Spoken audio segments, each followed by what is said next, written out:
Est-ce que vous connaissez les SCP et son organisation?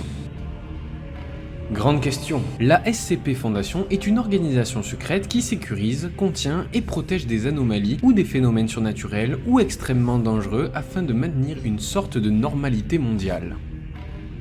L'idée est que, sans cette organisation, ces anomalies pourraient causer des ravages dans le monde. Donc le rôle de la Fondation est d'enfermer ou de surveiller toutes ces anomalies ou ces créatures. La Fondation SCP est présentée comme une entité mondiale extrêmement secrète, opérant en dehors de toute juridiction de gouvernement et possédant des ressources quasi illimitées. Elle est composée de scientifiques, d'agents secrets, de chercheurs et de personnel médical qui travaillent ensemble pour étudier, contenir et, si nécessaire, neutraliser ces anomalies. Les installations de la Fondation, souvent appelées sites ou zones, sont réparties à travers le monde et sont hautement sécurisées pour empêcher les SCP de s'échapper ou d'être découverts par le public. Chaque SCP est documenté dans des rapports détaillés et numérotés de manière unique. Toutes les descriptions incluent des processus de confinement spécialisés, des informations sur les expérimentations menées, ainsi que tous les incidents qui se sont éventuellement passés. Tout cela dans le but de garder une trace des expérimentations passées et si cela devait être nécessaire, de potentiellement essayer de neutraliser ces anomalies. Dans la documentation, les SCP sont classifiés dans 4 grands groupes. D'abord, il y a la classe des sûrs, qui sont des anomalies assez bien comprises pour être confinées sans aucun risque de façon permanente, ou alors dotées de propriétés qui ne s'activent qu'en réponse à une action extérieure intentionnelle. Donc d'où leur nom, les sûrs. Ensuite, il y a le groupe des Euclides. Les objets de classe Euclide sont souvent peu compris ou alors complètement imprévisibles. Le groupe Euclide est la classe intermédiaire qui désigne un objet susceptible de rompre son confinement, mais normalement incapable de le faire si les procédures efficaces sont établies et respectées à la lettre. Nous continuons avec le troisième groupe, celui des Kétés. Les objets de classe Kété sont des anomalies dont le confinement requiert des procédures avancées et complexes, ou bien qui ne peuvent pas être confinées efficacement par la Fondation avec ses connaissances et ses capacités actuelles. Ces anomalies sont généralement considérées comme les plus problématiques du fait du danger qu'elles peuvent représenter, soit pour la vie des êtres vivants, soit pour maintenir le secret autour du monde des objets paranormaux. De ce fait, la Fondation investit d'importants efforts dans la recherche pour développer des confinements plus efficaces pour ces anomalies, voire en ultime recours neutraliser leurs effets anormaux et les détruire. Et pour finir, il y a le groupe des Thaumiels. Les anomalies de classe Thaumiel sont extrêmement rares et hautement confidentielles. Elles sont utilisées par la Fondation pour contenir et neutraliser les effets de d'autres anomalies qui seraient autrement difficiles, voire impossibles à neutraliser. En gros, on se sert de certaines anomalies pour gérer d'autres anomalies plus dangereuses. L'existence même de cette classe est classifiée au plus haut niveau, et seuls les membres les plus hauts gradés de la Fondation connaissent leur localisation, leur fonction et leur utilité. Donc ce qu'on peut dire, c'est que la définition d'un SCP est plutôt complexe. Ils peuvent être des objets inanimés, des entités vivantes, des phénomènes paranormaux, ou même des idées et des concepts abstraits qui défient les lois de la nature.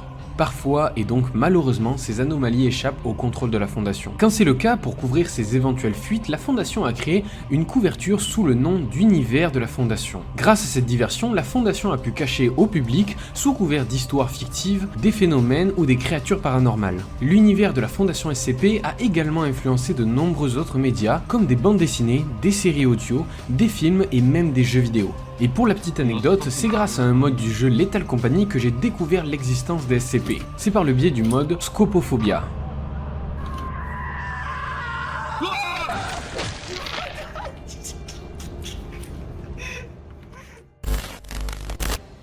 Bonjour à tous, moi c'est Val. Si vous découvrez la chaîne, abonnez-vous, car ici je m'emploierai à vous raconter des histoires autour de mythologie et de légendes que j'aime.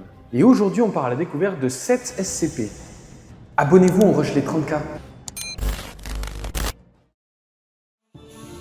SCP-173, nom de code, la sculpture.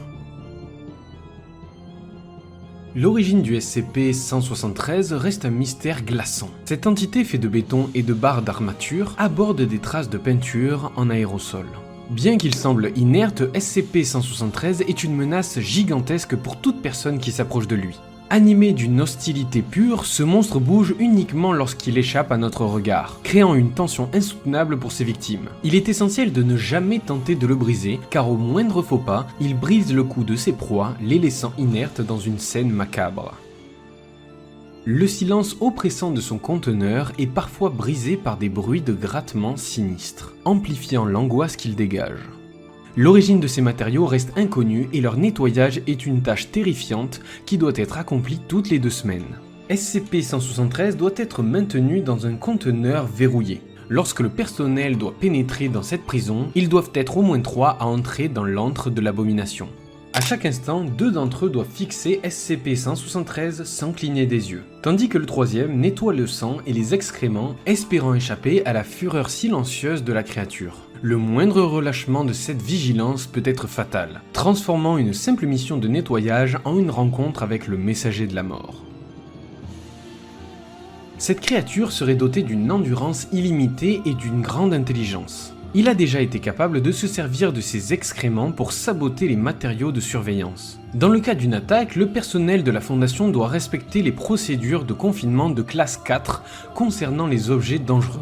Il est déjà arrivé que la peau du SCP-173 se brise, et ce qui a été découvert reste terrifiant. Un homme, enfin plutôt un cadavre d'homme. D'ailleurs, quand c'est arrivé, des tests ADN ont été effectués sur le cadavre, mais rien d'anormal a été découvert. Par contre, ce qui a été trouvé, c'est que SCP-173 ne reste jamais longtemps sans hôte. Si sa peau se brise, l'esprit de l'anomalie attirera inlassablement une nouvelle victime. À ce moment-là, le monstre s'accrochera autour d'elle, la laissant mourir à l'intérieur de ses entrailles.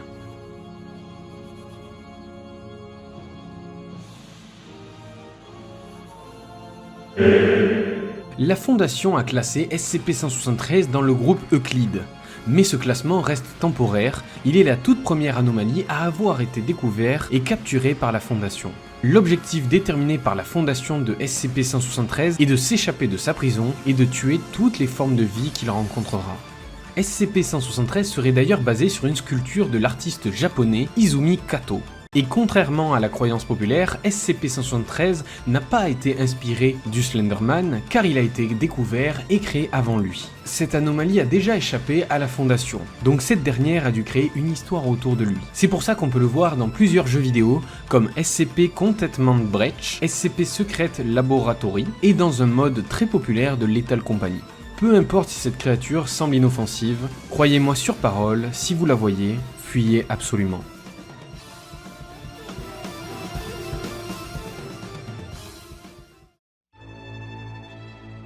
SCP-682 surnommé Reptilia supernus, signifiant le super reptile. SCP-682 est une abomination terrifiante et le fruit d'un sombre rituel orchestré par les enfants du roi Écarlate. Lors de ce rituel, 7 jeunes filles sont devenues le réceptacle des 7 épouses du roi, leur permettant ainsi de porter ses enfants. SCP-682 est né de la 4e épouse, portant en lui une partie de cette sombre lignée. À un moment donné de notre histoire, cette créature est venue sur Terre, devenant peut-être la source de légendes effrayantes comme celle du Léviathan. Les circonstances exactes de la capture de SCP-682 par la Fondation demeurent floues. Il est cependant probable que cette créature ait été capturée après avoir dévasté une ferme, exterminant tout ce qu'il s'y trouvait. SCP-682 nourrit une haine viscérale envers les humains, les considérant comme dégoûtants. Cette aversion ne connaît pas de limite et se traduit par une violence sans merci. Depuis son arrivée à la Fondation, SCP-682 a échappé à son confinement à plusieurs reprises, tuant des centaines de membres du personnel dans ses tentatives de fuite. Ce monstre est une entité d'une puissance titanesque et terrifiante. De forme vaguement reptilienne, SCP-682 a 4 pattes et possède une queue imposante et une tête menaçante. Sa seule photographie officielle a été prise après une évasion où il a été immergé dans de l'acide. Ses griffes sont aussi acérées que des rasoirs, sa gueule est pleine de dents tranchantes et sa peau est écailleuse. Il est décrit dans le jeu SCP Hard to Destroy Reptile comme un être ressemblant à un crocodile doté de multiples yeux jaunes et de larges plaques de muscles et d'os exposés. Malgré son apparence reptilienne, SCP-682 est en réalité une entité extraterrestre unique. Sa capacité à se régénérer après avoir subi des dommages le rend presque impossible à détruire. Qu'il s'agisse de balles, de bombes ou même de lasers à haute puissance, rien ne semble pouvoir arrêter cette créature. Lorsque la Fondation a tenté de le découper avec un laser, non seulement SCP-682 a survécu, mais il a également créé un double de lui-même. Ce double a ensuite tué l'original, démontrant la complexité de cette créature. SCP-682 possède également une faculté d'adaptation terrifiante. Il est capable de développer temporairement de nouvelles capacités et de modifier son anatomie pour contrer les menaces. Par exemple, lorsqu'il a été confronté à SCP-173, la statue meurtrière qui attaque dès qu'elle n'est plus observée, SCP-682 a développé plusieurs yeux sur tous les côtés de son corps. Cela lui a permis de surveiller la statue en permanence sans avoir besoin de cligner des yeux, évitant ainsi l'attaque de la sculpture. Ces nouvelles capacités ne sont pas permanentes et disparaissent souvent après quelques jours. Malgré sa haine universelle pour toute forme de vie, SCP-682 montre une inexplicable tendresse envers SCP-053, une petite fille également sous la garde de la Fondation. SCP-053 possède une capacité étrange qui pousse les gens à devenir meurtriers envers elle après 10 minutes de proximité, entraînant régulièrement leur mort par crise cardiaque. Cependant, en présence de SCP-053, SCP-682 devient curieusement docile, lui permettant de le caresser et même de dessiner sur sa peau avec des crayons. Cette trêve précaire prend fin dès que SCP-053 est éloigné, réanimant la soif de destruction du crocodile. Afin de comprendre la créature qui reste un mystère, la Fondation a demandé à SCP-343, une entité prétendument omnipotente, se présentant comme un dieu, d'éliminer le crocodile extraterrestre. Toutefois, SCP-343 a refusé, affirmant que cette créature n'était pas une de ses œuvres. Cette réponse a laissé la Fondation seule face à cette menace indomptable. Pour le moment, la seule méthode efficace pour contenir SCP-682 consiste à le maintenir immergé dans une cuve en acide puissant, qui ronge sa chair aussi vite qu'il peut se régénérer. Toutefois, la Fondation poursuit inlassablement ses tentatives pour neutraliser ce reptile difficile à détruire, conscient que la moindre erreur pourrait avoir des conséquences catastrophiques. L'objectif ultime de SCP-682 est d'apporter la mort à toute vie sur la Terre. La Fondation a classé cette créature dans le groupe des Keter, démontrant sa dangerosité.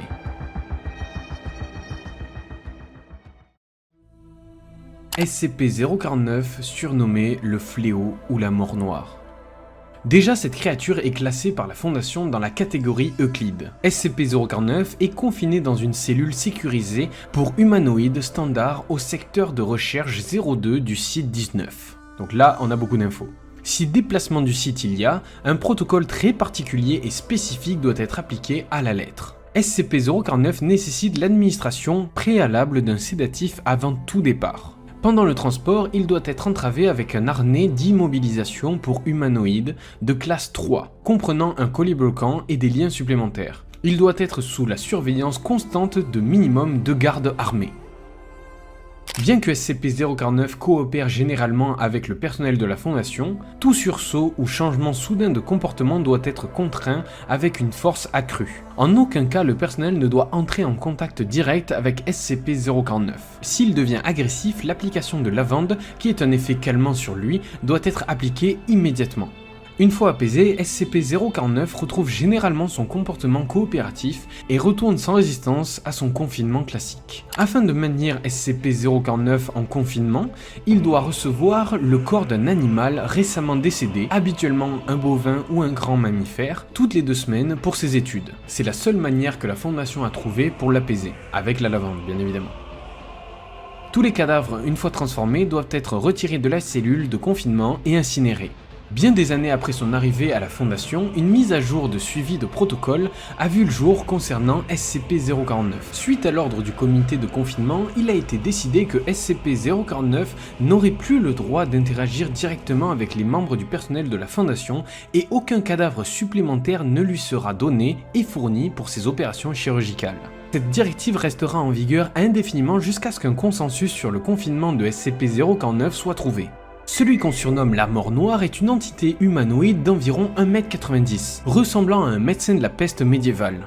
Bien que SCP-049 semble porter une robe épaisse et un masque de cérémonie typique de cette profession, ses vêtements ont fusionné avec son corps au fil du temps. Les radiographies qui ont été réalisées montrent une structure osseuse normale sous cette couche extérieure. Le médecin de la peste parle plusieurs langues mais préfère l'anglais ou le français médiéval. Bien qu'habituellement courtois et coopératif, il peut devenir extrêmement irritable et agressif lorsqu'il détecte ce qu'il appelle la pestilence. La nature exacte de cette pestilence reste inconnue pour les chercheurs, mais SCP-049 la considère comme une menace extrêmement grave. Lorsqu'il croit percevoir cette pestilence, il devient hostile et doit être immobilisé pour empêcher qu'il ne tente de tuer la personne qu'il pense infecter. Il est capable de stopper toutes les fonctions biologiques d'un organisme par simple contact avec sa peau. Le mécanisme de ce pouvoir est inconnu et aucune autopsie de ses victimes n'a fourni d'explication concluante. Après ces éliminations, la créature exprime une grande frustration et semble avoir des remords, admettant que ses actions n'ont pas éradiqué la pestilence. Donc il est déçu de ses échecs mais ne montre aucune empathie pour ses victimes. Les opérations du médecin aboutissent fréquemment à la création d'entités qui lui ressemblent, comme le plus connu SCP-049-2. Ces créatures ne conservent aucun souvenir ni fonction cognitive antérieure, ne possédant que des capacités motrices basiques et des réactions instinctives. Bien que généralement lentes et maladroites, les cadavres transformés deviennent extrêmement agressifs si provoqués ou sur ordre de SCP-049. Ces créations présentent des fonctions biologiques actives, bien que très différentes de la fonction physiologique humaine normale. Malgré cela, SCP-049 affirme que ces sujets ont été guéris. Les capacités de cette créature à neutraliser les organismes par simple contact et à réanimer des cadavres posent une énorme menace constante. Les procédures de confinement mises en place visent à minimiser ces risques tout en permettant à SCP-049 de mener ses études dans un environnement contrôlé. Le strict respect des procédures est crucial pour assurer la sécurité du personnel et maintenir SCP-049 sous contrôle. Dans des documents classés comme secret défense, on découvre l'origine de la rencontre entre le médecin de la peste et la Fondation. Le médecin noir a été découvert pendant une enquête sur une série de disparitions incomprises dans la ville de Montauban dans le sud de la France. Pour la petite anecdote, Montauban est à 20 minutes de chez moi, car oui, je suis toulousain. Lors de la fouille d'une maison, des enquêteurs ont trouvé plusieurs copies de SCP-049 ainsi que l'original. Pendant que les forces de l'ordre affrontaient les zombies doubles hostiles, la mort noire observait l'affrontement bien assis dans l'angle d'une pièce, prenant des notes dans un carnet. Après que tous ces doubles de SCP-049 aient été neutralisés, le médecin de la peste est passé de son plein gré sous le contrôle de la Fondation, rendant le comportement de cette créature encore plus énigmatique.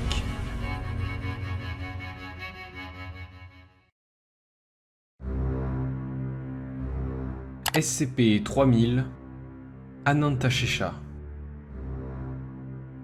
Pour cette anomalie, c'est un peu particulier. Si on se rend dans les fichiers confidentiels de la Fondation SCP, on peut lire, par ordre du haut commandement, le fichier ci-dessous est la description d'une entité représentant un danger cognitif de classe 8 et est assujetti à une classification de niveau 5. Tout accès non autorisé est interdit. En préambule de notre classement, je vous avais donné les 4 types de classification effectués par la Fondation pour trier ces anomalies.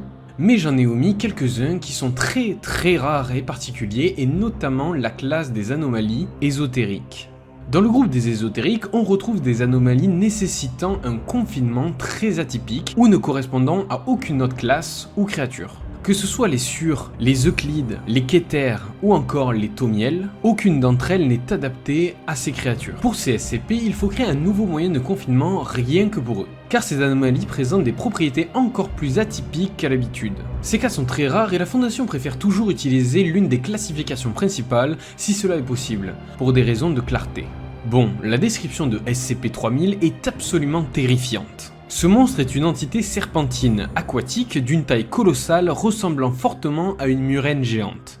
Plus particulièrement la murène Gymnothorax javanicus, plus communément nommée la murène géante.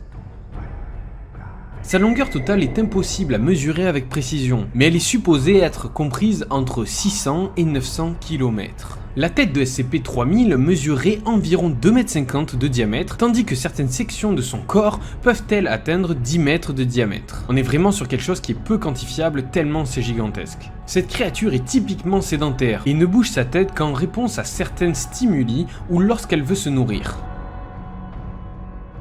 La majeure partie de son corps repose dans et autour du cône abyssal du Gange, où elle ne bouge que très rarement. SCP-3000 est un carnivore redoutable, capable de se mouvoir extrêmement rapidement pour abattre sa proie, malgré sa nature habituellement calme. Bien que sa taille soit gigantesque, il est théorisé que SCP-3000 ne nécessite pas de nourriture pour maintenir ses fonctions biologiques. Lorsque la créature consomme une proie, elle sécrète une fine couche de matière grise et visqueuse à travers sa peau, Le résultat de ce processus digestif est pour le moment inconnu. Comme je vous l'ai dit, SCP-3000 représente un danger cognitif de classe 8. Une observation directe de cette créature peut causer des graves altérations mentales. Tout individu observant directement SCP-3000 ou se trouvant à une distance encore inconnue de SCP-3000, mais qui reste quand même proche, ressent des maux de tête inexpliqués, sont pris également de crises de paranoïa, ont une peur généralisée et font des crises de panique, même sans voir directement la créature. L'impact psychologique de SCP-3000 est considéré comme extrêmement inquiétant sur l'état mental des humains. Ce danger cognitif et psychologique rend SCP-3000 non seulement physiquement menaçant, mais en fait aussi une menace mentale majeure pour les hommes. Du coup, pour prévenir les éventuels ravages que pourrait causer un tel monstre laissé en liberté dans la nature, la Fondation a créé un processus de confinement très particulier. J'ai l'impression de me répéter, mais c'est encore plus particulier dans ce cas-là. Les processus de confinement exigent que cette zone, une région du golfe du Bengale, d'environ 3000 km de diamètre, soit patrouillée régulièrement par des navires de la Fondation. Il est strictement interdit aux civils de mener des explorations abyssales ou de pratiquer de la plongée sous-marine dans cette zone, considérée par tous et pour tous comme en quarantaine. Les individus suspectés d'avoir eu un contact avec SCP-3000 doivent être immédiatement confinés et placés en quarantaine. Leur cas sera pris en charge sur le site 151 où les individus affectés par les propriétés de l'anomalie seront maintenus confinés indéfiniment. D'ailleurs, le sous-marin de la fondation SCP-F, Eremite, a pour mission de surveiller la principale section du corps de SCP-3000, qui se trouve, comme je vous l'ai dit, dans le cône abyssal du delta du Gange, environ à 700 mètres sous la surface.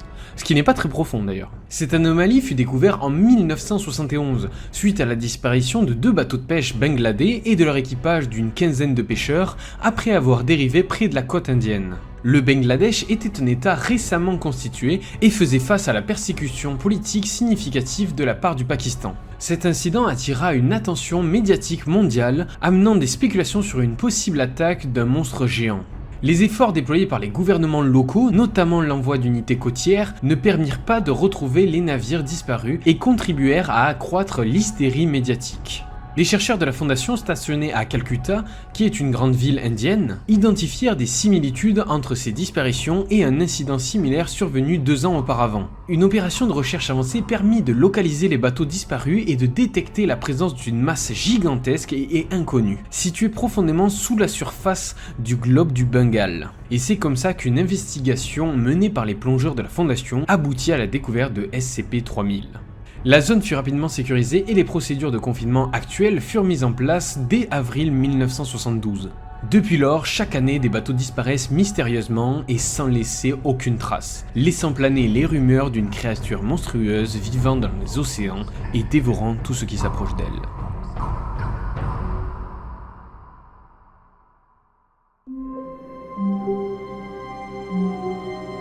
SCP-2521, l'anomalie dont on ne doit pas parler. On va faire très vite pour celle-ci car je n'ai pas ou quasiment pas trouvé d'informations concernant SCP-2521. Par contre, ce que l'on sait c'est qu'il existe et que des documents classés top secret sont gardés par la Fondation.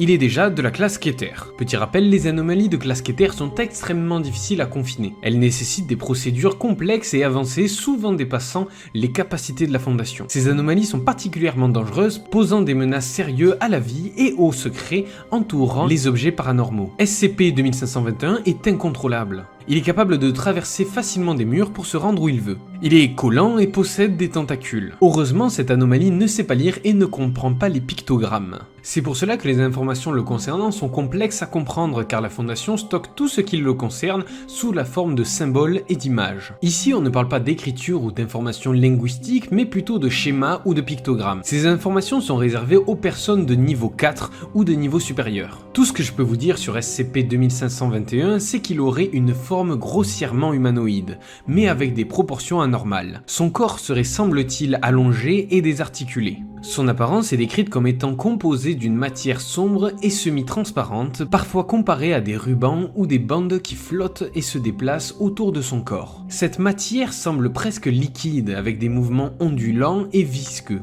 SCP-2521 ne semble pas posséder de traits faciaux distincts. Les témoignages parlent d'une absence de visage identifiable, renforçant son aspect terrifiant et inhumain. Mais concernant son comportement, il se déplace silencieusement et apparaît lorsqu'il détecte des informations le concernant. C'est pour ça que je vous ai dit qu'heureusement il ne sait pas lire les pictogrammes. Tout le reste oui, mais pas les pictogrammes. Son mode d'attaque est rapide et efficace, laissant peu de chances de fuite à ses victimes. En résumé, SCP-2521 est une entité humanoïde mystérieuse et dangereuse dont les origines restent inconnues. Son pouvoir d'interagir avec les informations verbales et écrites qui le concernent, en capturant quiconque parle de lui ou écrit sur lui, rend son confinement et son étude extrêmement difficiles.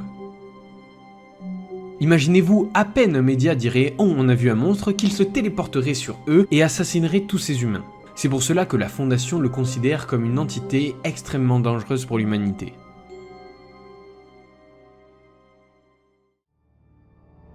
SCP-957, surnommé Adendium 957 Omega.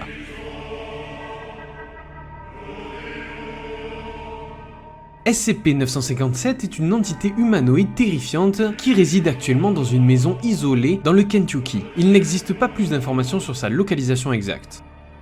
Cet être mesurerait environ 2 mètres de haut et pèserait 75 kg. Mais ce qui le rend particulièrement effrayant, c'est sa large ouverture dans son thorax ventral, révélant l'absence totale d'organes internes. Il est très similaire à la divinité Bakasura, le dieu appartenant au panthéon hindou. Surnommé le Grand Dévoreur, Bakasura était une créature démoniaque connue pour sa grande voracité.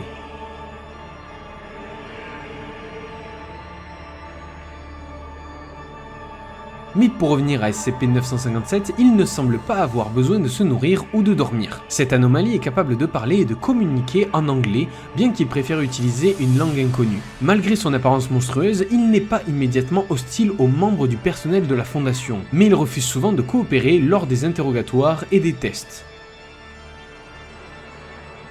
Toute tentative de le maîtriser a échoué en raison de sa force écrasante. SCP-957 cherche toujours à résider dans une maison considérée comme hantée et dangereuse par sa seule présence. Lorsque la créature meurt, car c'est un SCP qui peut mourir facilement, l'entité disparaît de cette habitation pour réapparaître à proximité d'une nouvelle maison répondant aux mêmes critères. Après cette réapparition, il cible les habitants de cette nouvelle demeure et les fait passer de force à travers un portail qui est supposé être situé dans le creux de son abdomen. Les sujets y restent environ 4 heures avant de ressortir privés de leurs yeux et avec des changements drastiques de leur mémoire. Ce qui est étrange, c'est que ces personnes pensent qu'elles ont toujours été aveugles. Étonnamment, ces victimes savent lire le braille et peuvent vivre sans leur vision comme s'ils étaient nés ainsi. De plus, elles considèrent SCP-957 comme un proche parent, un ami intime ou un partenaire romantique. Elles montrent de l'affection pour l'entité mais refusent de le toucher car ces victimes pensent que SCP-957 est un grand brûlé et refusent de lui faire mal. Le processus se répète. Chaque mois, SCP-957 se rend dans les lieux publics et feint des difficultés dues à sa cécité. Tout ça dans le but d'inciter quelqu'un à l'aider à rentrer chez lui. Une fois qu'une personne a été attirée dans sa maison, SCP-957 verrouille les portes puis s'occupe de sa nouvelle victime. À ce moment-là, l'anomalie s'approche de ce nouvel invité et d'un seul coup, une barrière noire sphérique les enveloppe tous les deux. Cette barrière est faite d'une substance inconnue et impénétrable et reste en place environ 5 heures. La victime subit des altérations physiques horribles durant cette période. Dans 30% des cas, l'être humain est rendu en une pile d'ossements soigneusement organisés. Par la suite, SCP-957 utilise généralement ces restes pour préparer un repas. Les autres 70% des victimes sont amenées à la cheminée de la maison et ensuite brûlées. Tout ça nous laisse perplexes. Mais concernant les processus de confinement pour cette créature, sachez qu'il inclut une surveillance à distance via un système de vidéosurveillance installé dans son lieu de résidence. Le personnel peut s'approcher et interroger l'entité uniquement avec l'autorisation de 4 employés de niveau 3 ou niveau supérieur. Un individu de classe D doit vivre dans la résidence la plus proche de SCP-957 pour le surveiller et minimiser l'exposition des civils. Et bien évidemment, au vu de la complexité de cette anomalie, la créature a été classée dans le groupe des Keter.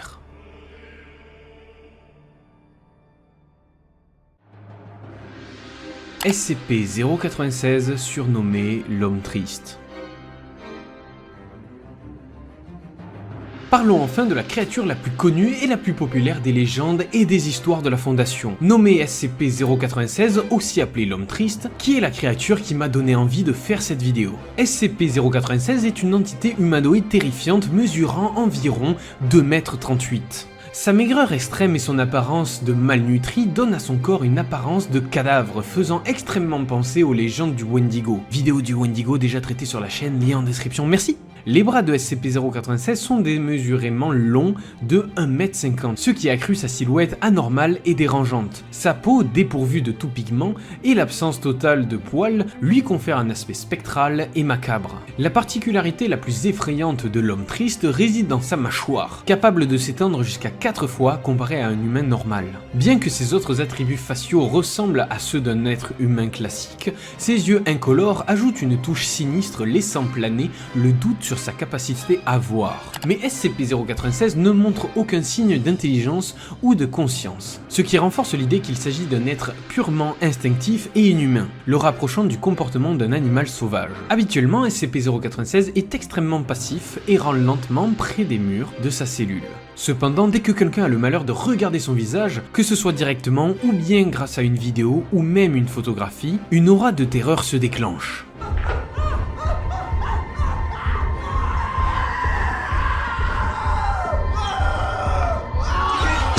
SCP-096 entre dans un état de détresse émotionnelle intense, couvrant son visage avec ses mains tout en hurlant, pleurant et marmonnant de manière incompréhensible.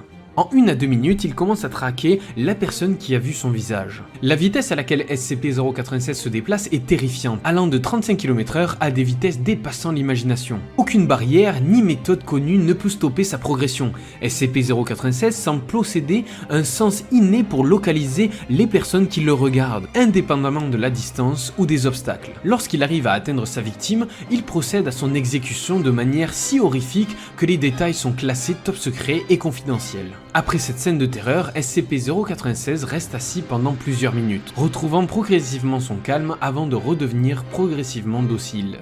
Ensuite, il tente de retourner dans son habitat naturel dont l'emplacement est également confidentiel. C'est pour ces raisons que SCP-096 est surnommé l'Homme Triste, car dès qu'on le voit, il pleure et se sent paniqué. La menace posée par SCP-096 est immense. La possibilité d'une réaction en chaîne catastrophique, compromettant la sécurité de la Fondation et entraînant de nombreuses pertes civiles, rend sa capture et son confinement prioritaires. Imaginez une personne voit sa photo dans les rues, SCP-096 fonce sur la personne, la tue, et en fait c'était un lieu public, donc plein de gens le voient, ainsi de suite, ça fait le tour des médias, c'est filmé, et le monde meurt quoi, le monde meurt. SCP-096 doit être confiné en permanence dans une cellule hermétique en acier de 5 m². Des inspections hebdomadaires doivent être effectuées pour détecter toute fissure ou trou dans sa cellule. Aucun système de vidéosurveillance ou d'appareil optique n'est autorisé à l'intérieur de la cellule. La présence de SCP-096 doit être vérifiée par des capteurs de pression et des détecteurs laser préalablement installés. Toute photo, vidéo ou enregistrement représentant SCP-096 est strictement interdite sans l'approbation des hauts dignitaires de la Fondation. Cette anomalie est classée par la Fondation comme appartenant au groupe des Euclides, mais cette appartenance reste temporaire.